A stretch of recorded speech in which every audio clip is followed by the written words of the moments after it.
waxaanu halkan doonaynaa inaan ku shaacino waan ognahay in dhibaatadii halkan suuqa waahen ka dhacday inay meherado fara badan oo suuqan ku yaalla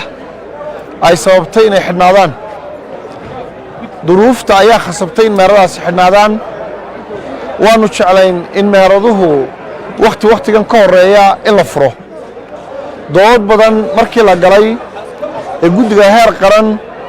ee gurmadka iyo taakulaynta suuqa waaheen dawladda hoose wasaaradda arrimaha gudaha markii laysu yimi waxa ee laysogol tusaaleeyey duruufaha ku xeeran in suuqan dib loo furo waxay guddigu go'aamisay in dhammaan meheradaha waddada jidka wadnaha kaga soo jeeda waqooyi in la furo laakiin waxa reeban in wax baabuurah ama kaaryoona ah ama nooc kasta oo ganacsi ah in waddada lala dhex yimaado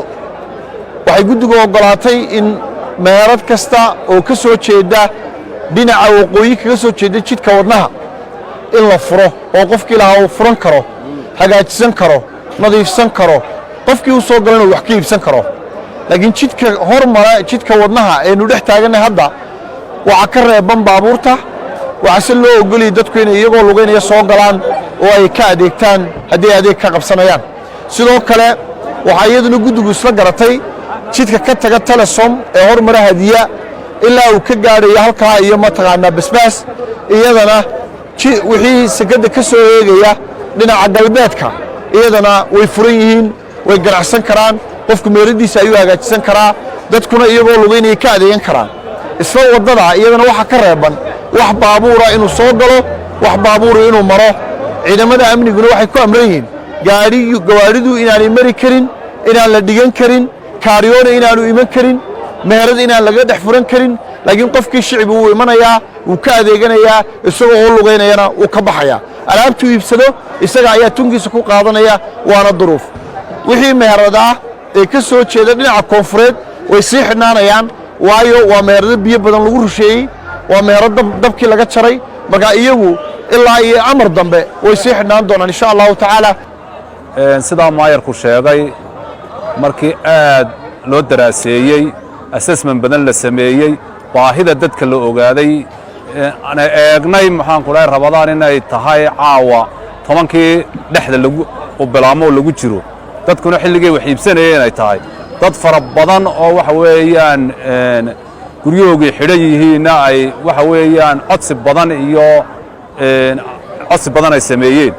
guddida heer qaran wasaaradda arrimaha gudaha oo wasiirka arrimaha gudaha maxamed kaahin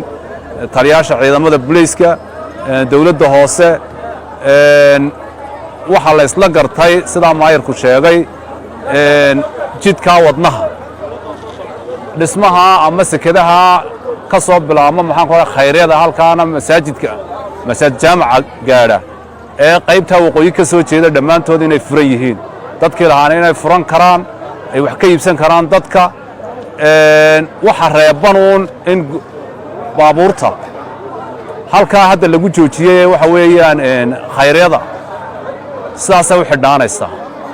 halkaa miskid jaamacuna saasuu xidhnaanaya wax baabuurihi ma soo dhex gali karaan dadku iyagoo socday wax iibsanayaan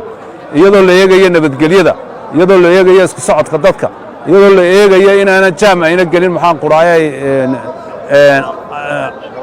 shaqada meesha ka socoto ama maxaan ku dhahay in la nadiifinayo bacadlihii gubtay ee waaheen oo qashinkii meesha laga qaadayo oo ku jiraan maxaan ku dhahay isgarogooyinkii cagafyadii oo dhan ku jiraan suurtagal ma noqonayso wixii badbaaday in la furo qaybta koonfurta ka soo jeeda ee sekadaha wixii ka badbaaday lama furi karo ilaa iyo nadiifintaasi dhammaato laakiin labada dariiq ee hadda maayarku sheegay labadu way furan yihiin waxana ka reebanuun waxa weeyaan baabuurta